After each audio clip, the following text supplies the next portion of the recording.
65 మంది నిరాశయ వయోవృద్ధులకు ఆకలి తీర్చడానికి క్రీస్తు శేషులు శ్రీ జి తిరుపతి రెడ్డి గారి జ్ఞాపకార్థంగా ఈరోజు వారి ఆర్థికం సందర్భంగా వారి జ్ఞాపకార్థంగా ఈరోజు అన్నదాన కార్యక్రమము చేయడం జరుగుతుంది.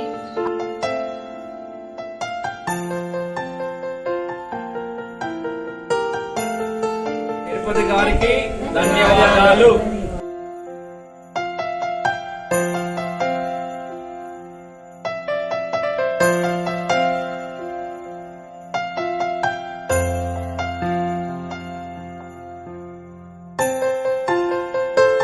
అలసి సొలసి విశ్రమించిన మీ పాదాలకు మా ఉదయపూర్వక నివాళులు అర్పిస్తూ సుఖీ భవ సుఖీ భవ.